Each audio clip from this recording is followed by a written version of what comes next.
Em nome do Pai, do Filho, do Espírito Santo. Amém. Ave Maria, cheia de graça, o Senhor é convosco. Bendita sois vós entre as mulheres, e bendito é o fruto do vosso ventre, Jesus.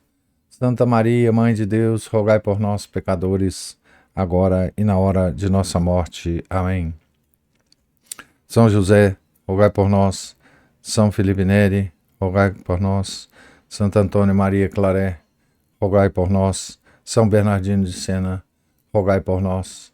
Nossa Senhora de Fátima, rogai por nós. Em nome do Pai, do Filho e do Espírito Santo. Amém. Bom dia a todos. Nós estamos aqui na página 48 da biografia de São Bernardino de Sena, escrita por Paul Thiroux d'Anjou. Estamos na parte 3 do capítulo que o autor trata do apostolado de São Bernardino, que vai do ano de 1417 ao ano de 1427. Parte 3 desse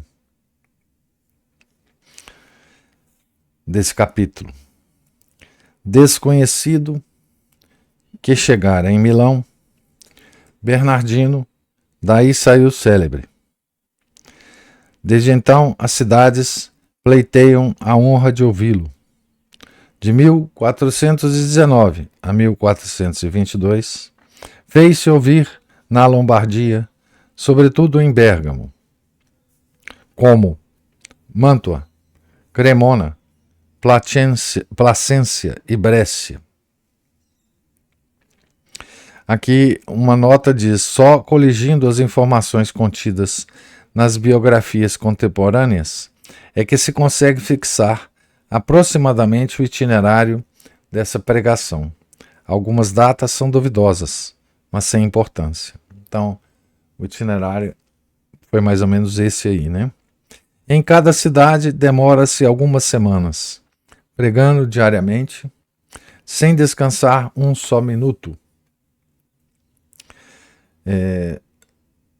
Aqui nós temos uma expressão em latim que a nossa tradutora nos legou aqui a tradução.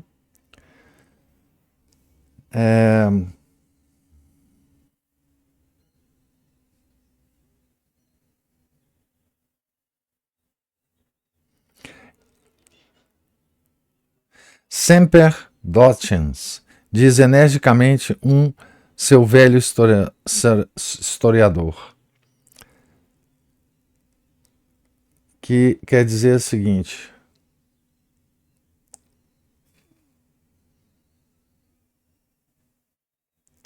deixa eu só ver aqui se tem essa tradução aqui.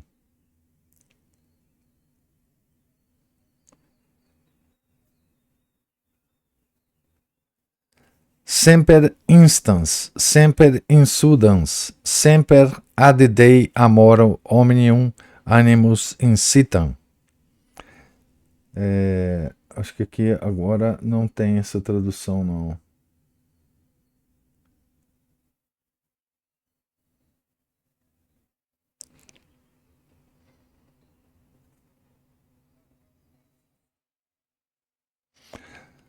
Mas eu acho que dá para entender aqui o latim, né? Sempre instans é afirmativo, né? Semper insudans. Professor, é assim, sempre ensinando, sempre estimulando, sempre transpirando, sempre incitando o coração de todos ao amor de Deus. Pronto. A nossa tradução, né? A nossa tradutora acabou de falar aí. Muito obrigado, Ana. Viaja a pé. Uma das maiores dificuldades de suas viagens consiste em que numerosas aldeias, por onde passa, procuram detê-lo. Então, veja bem, né? Aqui tem a nota 39, que diz o seguinte: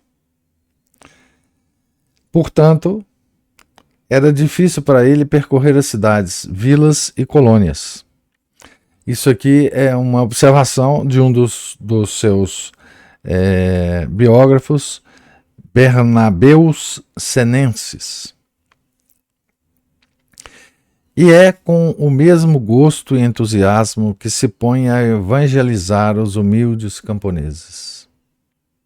A sua pregação assume uma feição simples, familiar e a linguagem figurada que lhes convém.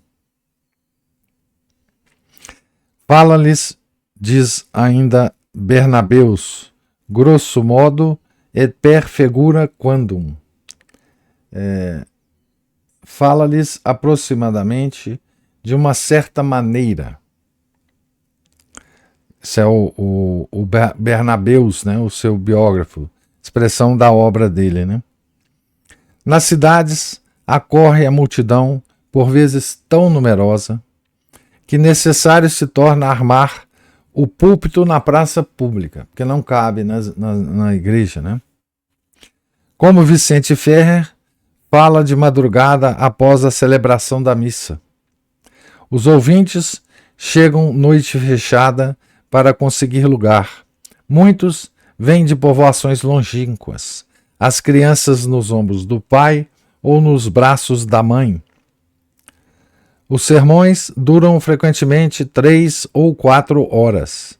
É a média habitual nesses tempos em que os menores parecem ter esquecido que São Francisco de Assis, em sua regra, aconselha ao pregador a brevidade do discurso, a exemplo do Senhor, que fizera seu verbo abreviado sobre a terra.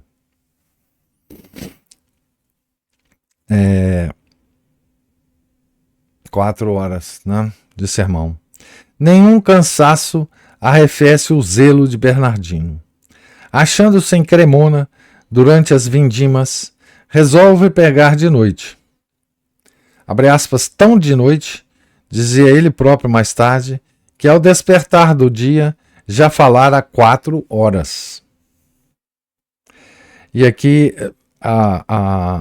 o autor nos dá a fonte dessa informação. Né? Le Prediti Volgare de San Bernardino, editado Luciano Bianchi, tomo 1, páginas 285 e 286. Por longos que sejam seus sermões, abre aspas para isso aqui.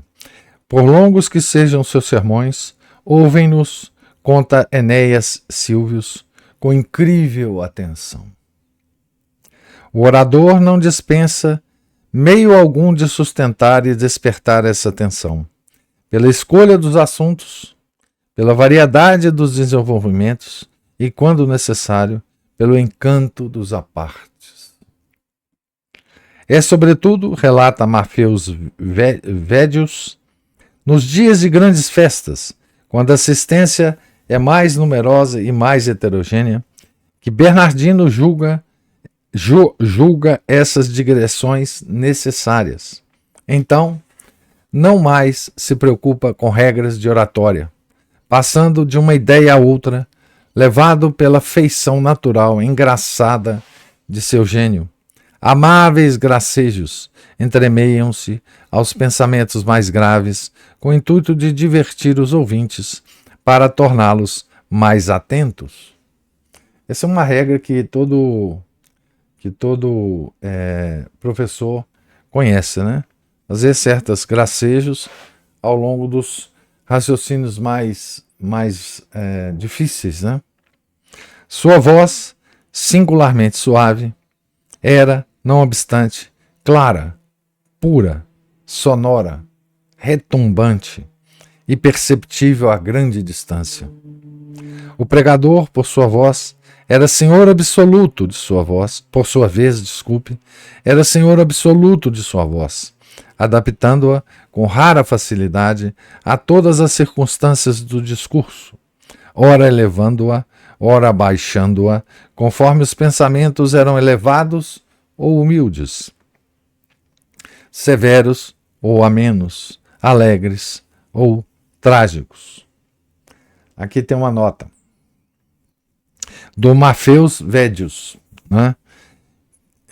Aliás, tem uma parte da nota 42 é do Bernabéus Senensis e a segunda parte é do Maffeus Védios, né?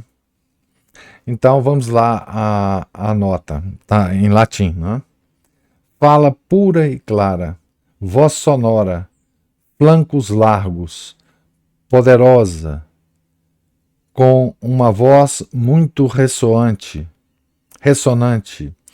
carinhosa e meiga, além de triste e séria, e tão flexível que poderia facilmente torcê-la para onde quisesse. Essa é a primeira do Bernabéus Senensis, né?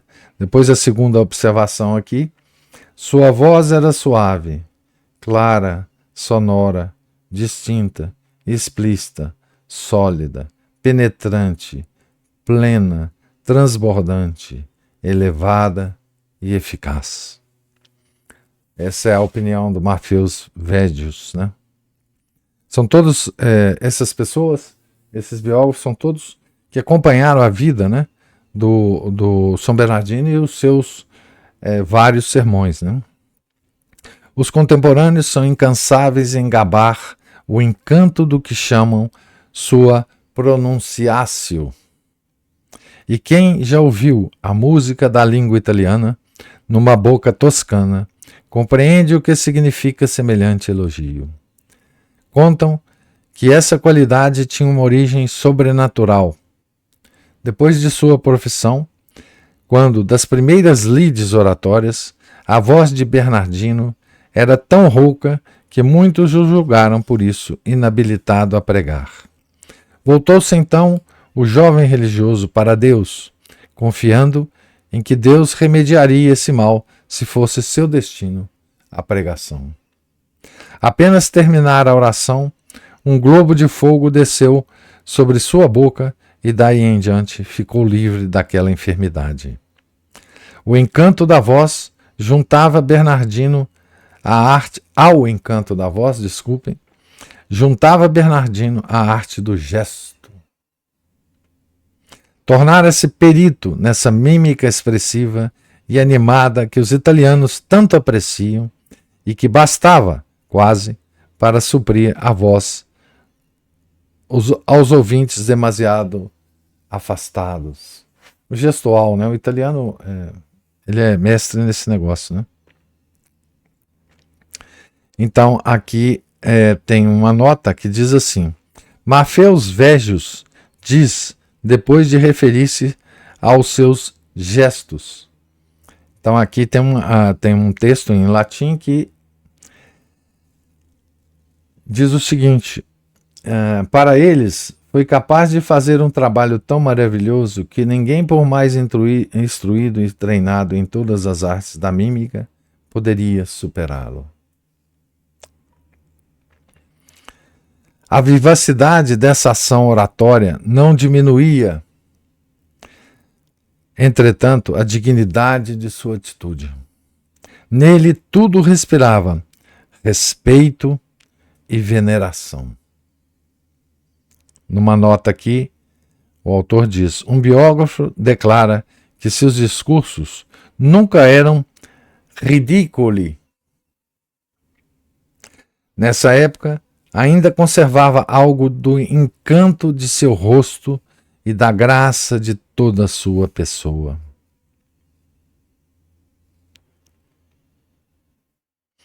Aqui, numa nota do Maffeus Védios, ele diz o seguinte, o Maffeus, né? Um rosto lindo e uma aparência realmente venerável. A beleza da boca, a alegria, o semblante e a beleza de todo o corpo.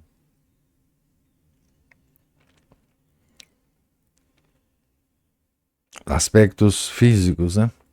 Contudo, devido ao cansaço e às austeridades, de ano em ano definhava.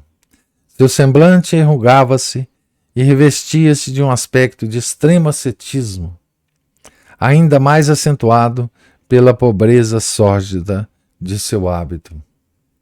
Aqueles que o viam pouco tempo depois em Bolonha ficavam tão admirados que julgavam, segundo diziam,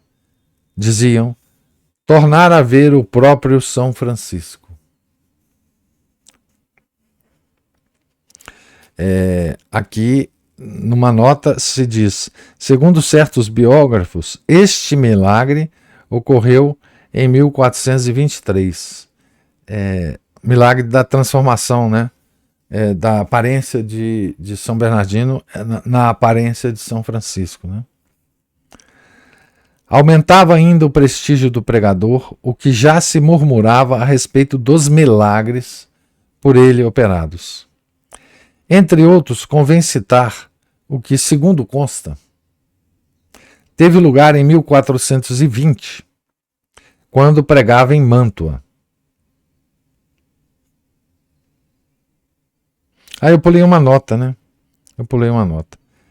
Então, a respeito daquele de tornar a ver o próprio São Francisco, tem uma nota aqui que diz o seguinte. A nota é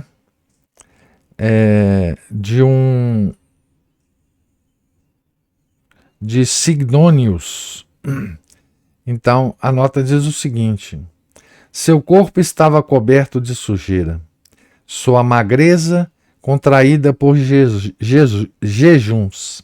Seu caráter exalava aspereza e austeridade por todos os lados, de modo que quem o via pensava ver o próprio Beato Francisco, referente à aparência, né? Então, agora, entre outros, convém citar os milagres, né? O segundo consta, teve lugar em 1420, quando pregava em Mântua, tá certo? Esse é o milagre que, segundo alguns, ocorreu não em 1420, mas em 1423. Para ir do convento em que hospedara-se à cidade, que tinha de atravessar um lago. Um dia, em que ia mais apressado, pede ao barqueiro que o passe por caridade. Passe de um lado para o outro, né? Este, desconfiando que o frade trouxesse alguma moeda escondida no hábito, exige o pagamento. Debalde, Bernardino declara sua pobreza total e insiste porque era esperado pelos que iam ouvir a palavra de Deus. O bateleiro recusa. Dirigindo-se então ao religioso que o acompanha, o santo pergunta: meu irmão, tendes toda a confiança no Senhor? De certo. Podeis imitar o que me virdes a fazer? Sim. Bernardino estende seu manto sobre as águas e coloca-se em cima. O companheiro o imita e ambos, prostrados de joelhos, olhos e mãos ao céu, implorando socorro divino, chegam rapidamente à outra margem. Aí apeiam sãos e salvos, enquanto a barca vogava ainda a meio do lago. Da barca e da margem, as testemunhas, comovidas e admiradas, rezam em voz alta. Abre aspas. Soube desse milagre, diz um dos seus biógrafos, por um velho padre que, em sua juventude, fora íntimo de Bernardino e que o vira, com os próprios olhos, passar sobre as águas. Não era costume de Bernardino repetir cegamente em toda parte os mesmos sermões, sem indagar das necessidades especiais das diversas regiões. Ao contrário, aplicava-se cuidadosamente a conhecer essas necessidades e por elas orientava as suas prédicas. Seguia, diziam, o costume dos médicos que dão o remédio conforme a doença de cada cliente. Por isso, fora levado, nesse primeiro giro, pelas cidades da Lombardia, a pregar frequentemente contra os partidos Guelfo e Gibelino, que dilaceravam cruelmente a região, não só nas cidades importantes, como também nas aldeias e campos. Em Bérgamo e nas montanhas circunvizinhas, o furor dos dois partidos era tal diz um velho cronista, que abre aspas, o morticínio imperava, sem possibilidade de escaparem, nem os anciãos, nem as crianças, nem as mulheres, por incrível que pareça, aí se presenciavam todas as crueldades.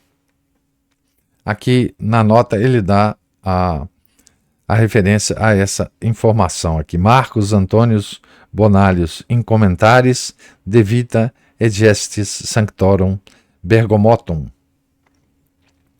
Em Brécia, guelfos e gibelinos massacravam-se mutuamente. Vendiam a carne dos vencidos e chegaram a obter de João Maria Visconti licença de guerrear-se e de cometer impunemente todos os crimes durante 6 meses. Ao meio desses ódios, Bernardino trazia a palavra de paz que, havia mais de 2 séculos, os discípulos de São Francisco, fiéis aos ensinamentos e aos exemplos de seu mestre, espalhavam através das discórdias da Itália. Não fora um dos últimos atos do Poverello, ao morrer, acrescentar ao seu Cântico do Sol uma estrofe em honra daqueles que perdoam e perseveram na paz, e não extinguiria ele, somente entoando esses versos, uma guerra intestina reacesa em sua cidade natal? Paz, paz, pelo amor de Jesus crucificado. Era também o fim do século XIV. Era também no fim do século XIV o grito de Santa Catarina de Sena. Para conseguir vencer paixões tão arraigadas, Bernardino empregava todas as habilidades sugeridas por seu zelo, afagando e auscultando, por assim dizer, o auditório antes de o enfrentar. Teve também os seus insucessos, em como, por exemplo, malogrou, mas em geral conseguia reconciliações, ao menos temporárias. Os distintivos das facções desapareciam das fachadas e sociedades caridosas substituíam as ligas partidárias. Em Bérgamo, em Brescia, o êxito foi completo. Aqui tem o Bernabeu Senensis falando sobre Brescia. O hábito mais pérfido e endurecido de seus partidos corruptos foi completamente destruído por sua palavra divina e retumbante.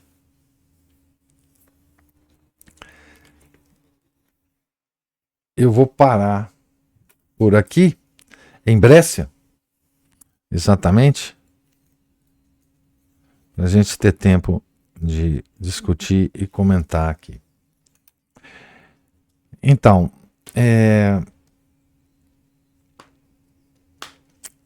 São Bernardino começa a sua pregação em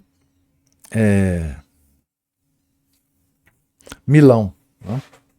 Em Milão. Lá ele se torna famoso. Né? Então, a fama de São Bernardino inicial vem de Milão. Né? Daí para frente, todo o seu passeio pela Itália, nós vamos ver as cidades aqui, né? Nesse primeiro momento, Bérgamo, Como, Mantua, Cremona, Placência e Brescia, é mais ou menos aleatória e segue mais ou menos os pedidos das cidades, né? Os pedidos das cidades. Ele é um embaixador nesses sermões, além do aspecto religioso, né? Muito forte. Nós vimos aqui, né? Sermões de madrugada, famílias chegando com filhos, com, enfim, gato, cachorro, e famílias inteiras, né? Das regiões circunvizinhas à cidade, né? Para ouvir os sermões de 3, 4 horas. Então é claro que esses sermões tinham o fundamento, né, na nossa religião, né? Mas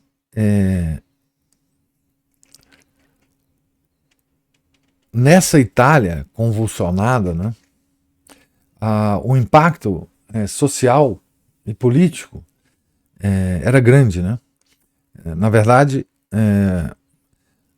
o que se esperava de São Bernardino, do ponto de vista dessa esfera social, né, era acabar, diminuir ou interromper por um tempo, né, essas guerras intestinas entre os inimigos, né, guelfos e gibelinos, né.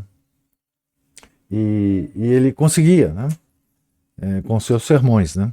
Aqui a gente vê um pouco da parte exterior do sermão, né, a aparência do santo, né, a sua voz, a entonação da sua voz, né. A gente apenas pode ficar, a gente só pode ouvir a descrição disso, né.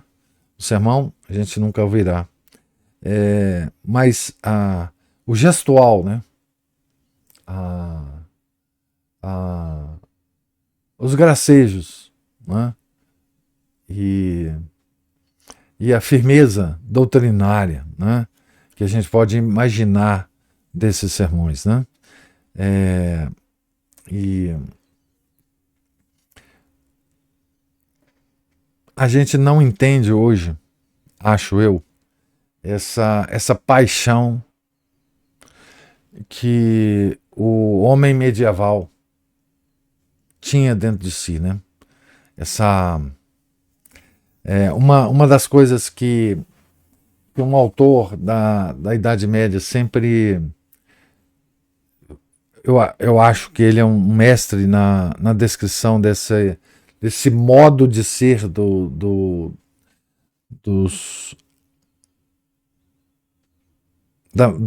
medievo, né? Esse maravilhamento com as coisas, segundo ele, né, o Huizinga, no Outono da Idade Média, ele diz que o medieval, tudo na vida dele era extraordinário, não tinha nada ordinário, né? Um casamento era extraordinário, uma morte era extraordinário, o nascimento de uma criança era extraordinário. Então, assim, todos os acontecimentos, né? Uma chuva mais forte era extraordinária, né? Um trovão era extraordinário. Então, essa capacidade de se surpreender, né? com as coisas mais ordinárias, né? Uma procissão era extraordinário, né? Então, eu imagino esses sermões, né? Porque nós estamos aqui tratando com pessoas do medievo, né? No final do medievo, mas ainda com toda aquela carga de comportamento. Agora, isso no medievo na Itália, né? O italiano até hoje é um pouco assim, né? Essa descrição do medievo ainda serve um pouco para os italianos, né? Então eu fico imaginando assim a emoção que era, a preparação que uma cidade tinha, né, para receber São Bernardino. São Bernardino vai chegar aí no dia tal, etc. Vai começar a pregar na igreja tal, na praça tal, e todo a preparação, a ansiedade, o pessoal das cidades vizinhas, dos campos, planejando as viagens, planejando como é que iam chegar até lá, como é que iam levar a família, crianças, os velhos, enfim, os avós, enfim. Então, tudo isso que cercava o sermão, né? A expectativa do sermão e toda essa preparação deve ter sido uma coisa indescritível, né? Essa parte, digamos, exterior, né? É muito diferente, por exemplo, se a gente imaginar os sermões do padre Antônio Vieira, que foi 3 séculos depois, né? Já numa época diferente, né? Já, enfim, com todo que o cercava diferente, né? Sermões extremamente maravilhosos também, né? Mas essa vivacidade, né? Essa paixão, essa coisa medieval, né? Que a gente, enfim, nunca mais será capaz de reviver, né? É que eu fico tentando reconstruir na minha cabeça quando eu leio essas coisas aqui, né? Da época, né? Certo? Mas queria saber agora sobre os comentários e observações, se houverem, de vocês que estão ouvindo aí.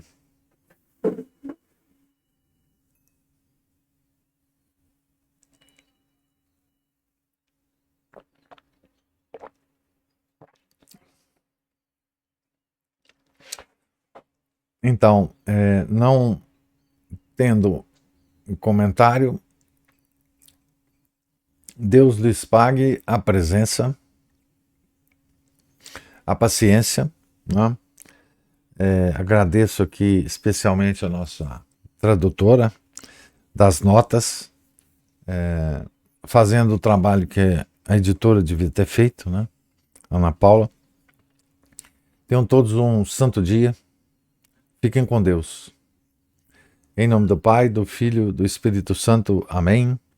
Ave Maria, cheia de graça, o Senhor é convosco. Bendita sois vós entre as mulheres, e bendito é o fruto do vosso ventre, Jesus.